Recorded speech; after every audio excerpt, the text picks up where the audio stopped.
The second half of the 2021 season begins in the heart of the picturesque Ardennes forest, with rain in the air at the longest track in Formula 1, the epic Spa-Francorchamps.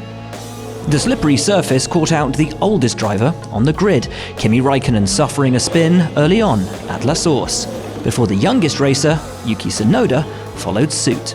And there was more drama for Räikkönen as he entered the pits. I hit the wall on the entry. I don't know how much roof damage. Yeah, we will check, Kimi, we will check. Spa poses a tricky challenge for car setup, with the need for outright straight-line speed crucial in the first and third sectors, but a requirement for downforce in the twisty second part of the lap.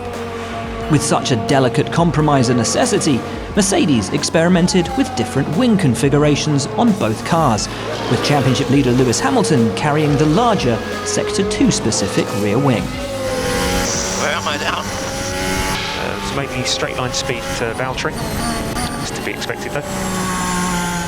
Hamilton had a heart-in-mouth moment while trying to pass Nicholas Latifi into the chicane, which ruined his fastest effort. And so it was Bottas that topped the timings, 1.5 tenths of a second ahead of Max Verstappen's Red Bull. Verstappen was fastest of all in Sector 2, but off the pace in 1 and 3, suggesting that he, like Hamilton, had opted for downforce over straight-line speed. Indeed, Sergio Perez's sector times showed that he, like Bottas, was optimised for straight-line speed.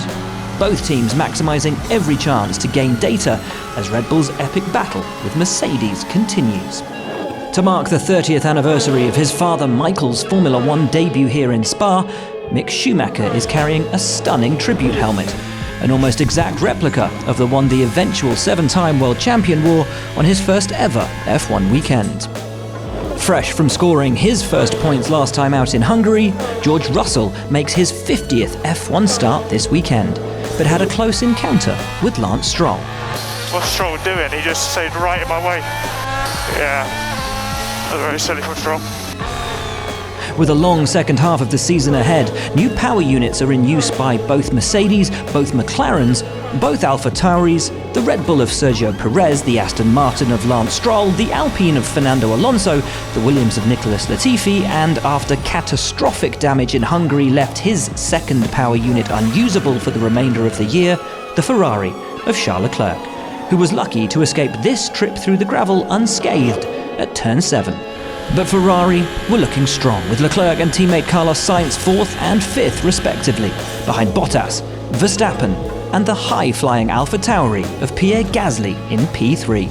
Perez was P6 despite running a seemingly beneficial low downforce setup, with Sebastian Vettel 7th, Lando Norris P8, and the Alpine duo of new race winner Esteban Ocon and Fernando Alonso, recently reconfirmed for 2022, in 9th and 10th. Lance Stroll found himself just outside the top 10, with Daniel Ricciardo 3/10 down on his teammate in 12th. Antonio Giovinazzi was a promising 13th for Alfa Romeo, with the Williams duo of Russell and Latifi sandwiching Tsunoda in 14th, 15th and 16th. Raikkonen's error-filled session saw him P17, with Hamilton unable to get a flying lap completed, out of place in 18th. And Haas completed the 20 with Mazepin driving a new chassis ahead of Schumacher.